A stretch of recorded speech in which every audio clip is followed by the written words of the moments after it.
পরিষ্কার বিষয় হচ্ছে আমরা অপেক্ষা করছি জিতেন্দ্র তেওয়ারি একটা লিখিত কন্ট্রাডিকশন তো দেবেন। মানহানির মামলা করবেন বলেছেন, তো মামলা চিঠি দিতে কতক্ষণ সময় লাগে? ও তো 7 দিন 8 দিন 10 দিনের ব্যাপার নেই। অধীর আগ্রহে অপেক্ষা করছি কখন জিতেন্দ্র তেওয়ারি তিনি এনআইএ এর এসপির বাড়ি যাননি বলে আমাদের উকিলের চিঠি পাঠাবেন, আইনজীবীর চিঠি পাঠাবেন, লিগাল নোটিশ পাঠাবেন। আমরা অধীর আগ্রহে অপেক্ষা করছি কখন এনআইএ প্রেস রিলিজ দিয়ে বলবে যে জিতেন্দ্র তেওয়ারি এনআইএ এর এসপি ধনরাম সিং এর বাড়ি সন্ধ্যাবেলা যাননি। আমরা অপেক্ষা করছি। বুথভিত্তিক বিজেপি সংগঠক নেই, বুথভিত্তিক বিজেপির কর্মী নেই, এলাকায় বিজেপির কর্মী নেই, সংগঠন দুর্বল। তাই তৃণমূলের কর্মীদের সরিয়ে দেওয়ার জন্য এইসব লিস্ট দেওয়া হয়েছে। আমরা এনআইএ ডিজি কে বলতে চাই, সদানন্দ বসন্ত দাতে, আমরা ওনাকে অনুরোধ করব, তৃণমূল কংগ্রেস যা যা পদক্ষেপ নেওয়ার দল হিসেবে তো নিশ্চয়ই নিচ্ছে, পাশাপাশি এত বড় অ্যালিগেশন আপনারা তদন্তের নির্দেশ দিন, সাসপেন্ড করুন ধনরাম সিংকে, অবিলম্বে বাংলা কেন্দ্রিক সমস্ত মামলা থেকে সরিয়ে দিন তাকে। এটা তো আপনাদেরও কর্তব্য। এনআইএ যদি কোনো পদক্ষেপ না নেয় তাহলে প্রমাণিত হবে যে এনআইএ বিজেপির দলদাস, এই অভিযোগটা সত্যি। আমরা নথি দেখিয়েছি, ভিজিটার্স বুক, জিতেন্দ্র তেওয়ারির নাম, কোন ফ্ল্যাটে গেছেন নাম আমরা দেখিয়েছি, সেই ফ্ল্যাটে কে থাকেন। এরপরে যদি আমাদেরকে আইনের চিঠি দেয়া হয় বা বেশি অস্বীকার করা হয়, আমরা ভিডিও ফুটেজ প্রকাশ করে দেব। বাড়ি সুন্দর দেখতে লাগছিল জিতেন্দ্র তেওয়ারিকে। শুভেন্দু অধিকারী তো বলছেন, কালকেই বলেছেন যে সিসিটিভি প্রকাশ করুন। দেখুন, শুভেন্দু অধিকারী সিসিটিভি ফুটেজ প্রকাশ করুন প্রকাশ করুন প্রকাশ করুন, এসব বীরত্ব তো দেখা গেছে যখন শুভেন্দু অধিকারী অভিষেক বন্দ্যোপাধ্যায় যখন অভিযোগ করলেন যে হিরণ শুভেন্দুদের ক্যান্ডিডেট, হিরণ চট্টোপাধ্যায় ঘাটালের ক্যান্ডিডেট, তৃণমূলে যোগ দিতে এসে অভিষেকের বাড়িতে, অভিষেকের অফিসে বসেছিলেন, অভিষেক নেননি, সেই জন্য এখন এত কথা। অভিষেক বলেছিলেন ভিডিও দিয়ে দেব, শুভেন্দু প্রথম দিকে সব অস্বীকার করছিল। এখন শুভেন্দু কি বলেছেন? আমি পাঠিয়েছিলাম। শুভেন্দু অধিকারী তো শয়নে স্বপনে জাগরণে অভিষেক অভিষেক অভিষেক অভিষেক, এখন ধরা পড়ে গিয়ে হিরণের মানিজ্যত রাখতে, কারণ জানেন অভিষেক যখন ইচ্ছা এটা প্রকাশ করে দিতে পারে, কারণ এটা বাস্তব যে হিরণ তৃণমূলে যোগ দিতে অভিষেকের অফিসে গিয়ে বসেছিল, সে ফুটেজ দিয়ে দেওয়া হবে। তাতে শুভেন্দু বলছে আমি পাঠিয়েছিলাম, অর্থাৎ হিরণ যে গেছিল সেটা মেনে নিয়ে ভোটের মুখে এখন কোন ক্রমে মানিজ্যত বাঁচাবার চেষ্টা। আমরা তো বিজেপি থেকে শুনেছি শুভেন্দু হিরণকে যাচ্ছে তাই ভাবে অপমান করেছে, তোমাদের জন্য আমার মানিজ্যত চলে গেছে, আমাকে এখন এটাকে মান্যতা দিতে হচ্ছে। যে ভিডিওটা আছে, মান্যতা দিতে হচ্ছে যে আমি তো বলেছিলাম যেতে। এই জিতেন্দ্র তেওয়ারির কেসটা একই জিনিস হবে। তখন কি বলবে শুভেন্দু? আমি জিতেন্দ্র তেওয়ারিকে পাঠিয়েছিলাম এনআইএ এর অফিসারের বাড়িতে সন্ধ্যাবেলা তৃণমূলের কর্মীদের লিস্ট দিয়ে কাকে কাকে অ্যারেস্ট করতে হবে লিস্টটা দিয়ে আসতে।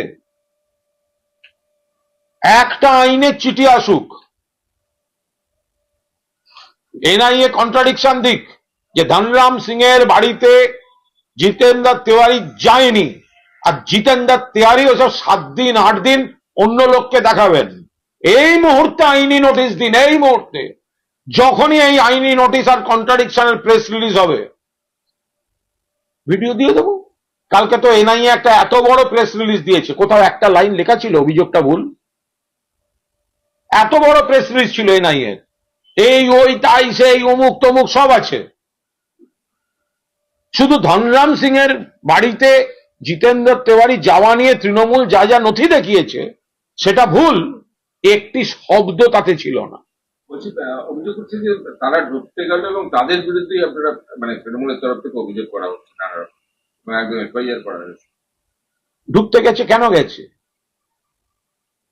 বিজেপির নেতা তাদের এসপি কে লিস্ট দিয়ে এসছে, সেই লিস্ট অনুযায়ী লেঠেল বাহিনী বিজেপির তারা তুলতে গেছে, তো তৃণমূল কি ওখানে কি রসগোল্লা খাবে নাকি? কোনো পরিকল্পিত কিছু হয়নি ওখানে। রাত বিরেতে গিয়ে বিজেপির নির্দেশে গিয়ে তৃণমূলের বুথ কর্মী বুথ সভাপতিকে তুলে আনতে গেছিল, অঞ্চল সভাপতিকে তুলে আনতে গেছিল, মহিলাদের সঙ্গে খারাপ ব্যবহার করা হয়েছে, তার বাবাকে বিশ্রীভাবে মেরে জখম করা হয়েছে, তার নাবালক ছেলেকে জোর করে গাড়িতে তোলার চেষ্টা হয়েছে। এই দেখে গ্রামের মানুষ প্রতিবাদ করেছেন, মা বোনেরা প্রতিবাদ করেছেন। তো এইভাবে বিজেপির দালালি করে বিজেপির দেয়া লিস্ট নিয়ে নিজের বাড়িতে বসে এনআইএ এর অফিসার বিজেপির নেতাকে ডেকে লিস্ট নিয়ে তারপর লেঠেল পাঠিয়ে তুলে আনতে যাবে, বাড়ি ভাঙচুর করবে, মহিলাদের সঙ্গে কুৎসিত আচরণ করবে, তার বাবাকে মারবে, নাবালক পুত্রকে গাড়িতে তুলে নিয়ে যাবে, তা মা বোনেরা প্রতিবাদ করবেন না? এনআইএ সত্যি কথা বলছে না। এর মুখে ঠাকুরনগরকে নিষ্কাশিত হয়েছে, দেখা গেল যে বীণাপানি দেবীর যে ঘর, সেই ঘর দখল করা হলো। দেখুন, ঠাকুরনগরে ঠাকুর বাড়িতে যে ঘটনা ঘটেছে তা দুর্ভাগ্যজনক এবং চরম নিন্দনীয়। যেভাবে শান্তনু ঠাকুর এবং কিছু আক্রমণকারী ইভেন বড় মার ঘরটাকেও ছাড়ল না, যে পদ্ধতিতে যে গুন্ডামি হলো, যে দস্যুগিরি হলো, তাতে কিন্তু ঠাকুর বাড়ির চরম অসম্মান এরা করলেন। ঠাকুর বাড়ি পরম শ্রদ্ধার জায়গা, বড় মা বিপুল সংখ্যক মানুষের শ্রদ্ধেয় এবং বড় মা একটা আবেগ।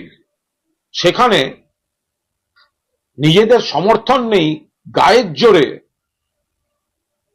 দখলদারি দেখাতে গিয়ে যে গুন্ডামি শান্তনু ঠাকুররা করলেন, আমরা তীব্র নিন্দা জানাচ্ছি। আমাদের সাংসদ মমতা বালা ঠাকুরও তীব্র নিন্দা করেছেন। লস্করি তৈবার নাম করে মানে শান্তনু ঠাকুরের কাছে একটা চিঠি আছে। শান্তনু বাংলায় লেখা লস্করি তৈবার বলেছে সিএ বা তারিখটাও ঠাকুরবাড়ি ও দাস করানো হবে, ওনাকে দাস করানো হবে।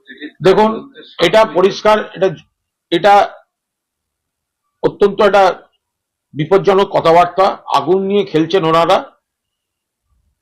কে কি করেছে, কে কি চিঠি লিখেছে এটা তো আমরা জানি না, এগুলো সব তদন্তের ব্যাপার। কিন্তু প্রাথমিকভাবে যেটা অনুমান করা যেতে পারে, গতকাল যে নিন্দনীয় কাজ শান্তনু ঠাকুর করেছেন তার থেকে নজর ঘোরাতে এসব গল্প ছাড়া হয়েছে। যে চূড়ান্ত নিন্দনীয় কাজ ঠাকুর বাড়িতে শান্তনু ঠাকুর করেছেন, সব গোটা বিষয়টা সবিস্তারে সাংসদ মমতা বালা ঠাকুর বলে দিয়েছেন। আপনারা সবাই দেখেছেন, সশস্ত্রভাবে হামলা করা হচ্ছে ঠাকুর বাড়িতে, হামলা করা হচ্ছে বড় মার ঘরে। এত নিন্দার ঝড় চারদিকে, নজর ঘোরাতে বিষয়টিকে অন্যদিকে নিয়ে যাওয়ার চেষ্টা করছেন এই শান্তনু ঠাকুর। কিছু করেনি, অবাধ শুভেন্দু অধিকারী নিজেই তো সিবিআই এর এফআইআর নেম দুর্নীতিগ্রস্ত। ও তো বাঁচতে বিজেপিতে গেছে। বিজেপি তো এই চোরদের নিয়েই একটা দল তৈরি হয়েছে। বাংলায় ভোট তৃণমূল লড়ছে সিবিআই, ইডি, এনআইএ এর বিরুদ্ধে। বিজেপি বলে কিছু নেই। আদি বিজেপিরা বিজেপি করছেন না।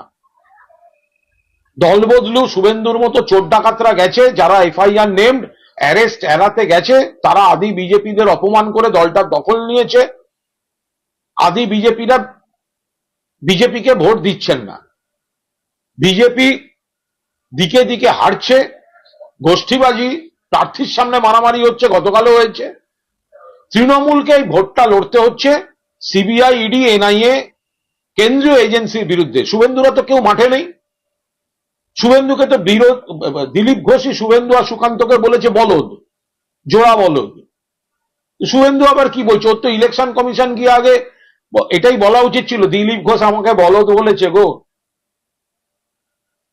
শুভেন্দু সুকান্তকে তো জোড়া বলদ বলেছে দিলীপ ঘোষ। তো বলদের আবার হাম্বা হাম্বার কোনো ইয়ে আছে নাকি? বলদের তো হাম্বা হাম্বা দিলীপ ঘোষ বলেছে, আমরা বলিনি। তৃণমূল এটা লড়ছে, এবারের ভোট মানুষকে সঙ্গে নিয়ে। বিজেপি নেই, বিজেপি দুভাগ। আদি বিজেপিকে ভোট দেবে না, কারণ দল বদলু, সিবিআই, ইডি থেকে বাঁচতে যাওয়ার চোরেরা দলটা হাইজ্যাক করেছে। সার্জিক্যাল স্ট্রাইক হবে বলছে, দিলীপ ঘোষ বলছে। সার্জিক্যাল স্ট্রাইক হবে এখানে। দিলীপ ঘোষ যেটা সার্জিক্যাল স্ট্রাইক হবেন বলেছেন, সেটা যেভাবে সুকান্ত বাবুরা সার্জিক্যাল স্ট্রাইক করে ওকে মেদিনীপুর থেকে উচ্ছেদ করেছেন, উনি সেটা বোঝাতে চেয়েছেন। দিলীপ ঘোষের মাথায় এখন ওই সার্জিক্যাল স্ট্রাইকটা ঘুরছে, বিজেপির মধ্যে সার্জিক্যাল স্ট্রাইক। এ দিচ্ছে ওকে, ও দিচ্ছে ওকে। দিলীপ ঘোষ 5 বছর ধরে মেদিনীপুরে চাষ করলেন, সাংসদ। তাকে সার্জিক্যাল স্ট্রাইকে তার বিরোধী গোষ্ঠী তুলে ওখান থেকে বিদায় করে দিয়েছে। ঘুমেও স্বপ্ন দেখছে সার্জিক্যাল স্ট্রাইক, বাক্স ব্যান্টরা নিয়ে মেদিনীপুর ছাড়ছে। প্রশান্ত কিশোর দাবি করছেন এ রাজ্যে বিজেপির ফল গতবারের তুলনায় ভালো হবে। প্রশান্ত কিশোর নিজে আগে ভোটে দাঁড়িয়ে একটু সাফল্য পেয়ে দেখান না। চোখে আঙুল দাদার ভূমিকায় বাংলায় চিন্ময় রায়কে আমরা অনেক আগে দেখেছি, HMB রেকর্ড ছিল। চোখে আঙুল দাদা, সবার চোখে আঙুল দিয়ে দিয়ে দেখাচ্ছে, আপনার এই, আপনার ওই, আপনার ওই, আপনার ওই। আরে ভাই, এত যদি জ্ঞান, এতই যদি জনগণের মন বোঝো, তুমি দল করেছো, তুমি সাকসেসফুল হয়ে দেখাও। তোমার এখন মনে হয়েছে বিজেপিকে পুজো দেওয়া উচিত, তুমি বিজেপিকে পুজো দিচ্ছ। তোমার, তুমি নিজে সাকসেসফুল হয়ে আগে দেখাও না। তুমি নিজে সেটা না করে এখানে এই করা উচিত, ওখানে তাই করা উচিত। বাংলায় বিজেপি বলে কিছু থাকবে না। তৃণমূলের লড়াই হচ্ছে সিবিআই, ইডি, এনআইএ এর বিরুদ্ধে, এবং বাংলার মানুষ তৃণমূলের পাশে থাকবে। দিলীপ ঘোষ বলছে যে কার গায়ে কত চর্বি হয়েছে সেটা জানি, সেই চর্বিটাকে ছড়াতেও জানি। আর হচ্ছে কাটমানির এজেন্সি আপনারাই মানে মূল শুরু করেছে, তাই ঘুমিয়ে ঘুমিয়ে রাত্রিবেলা এজেন্সি ভয় সবাই দেখছে, কিন্তু কেউ লুকোতে পারবে না, বাঁচতেও পারবে না। আরে এজেন্সি তো সিবিআই। দিলীপ ঘোষের বিজেপি শুভেন্দুকে চোর বলেছিল। শুভেন্দুর এগেনস্টে দুর্নীতির অভিযোগে এফআইআর করেছেন দিলীপ ঘোষের সিবিআই। তারপরে দিলীপ দাদের দলে গেছে। তো সুতরাং দিলীপ দা আয়নায় মুখ দেখুন, কাদের কথা বলছেন আপনি? আচ্ছা, হতেও পারে দিলীপ দা তো আবার সহ্য করতে পারে না শুভেন্দুকে। আর শুভেন্দু নাদুস নুদুস চেহারা, ওকেই মেদ ফেদ বলেছে হয়তো দিলীপ ঘোষ। শুভেন্দুর নাদুস নুদুস চেহারা, থপ থপ করে হাঁটে, তো দিলীপ ঘোষ ওকে বলেছে মেদ ফেদ ঝরিয়ে ছাড়বে। আসলে দিলীপ ঘোষের বক্তৃতা বিবৃতিগুলো হচ্ছে কাहीं पे নিগাহে কাहीं पे নিশানা। দিলীপ ঘোষ তাকে যেভাবে শুভেন্দু সুকান্তরা অপমান করছে, মেদিনীপুরের আসন বদল করিয়েছে, দিল্লির সহসভাপতি থেকে সরিয়েছে, অপমান অপমান অপমান। তাই নানাভাবে দিলীপ ঘোষের মুখ থেকে যেগুলো বেরোয়, দেখলে মনে হয় একটু তৃণমূলের দিকে, কিন্তু ওগুলো সমস্তটা হচ্ছে শুভেন্দু আর সুকান্তর দিকে।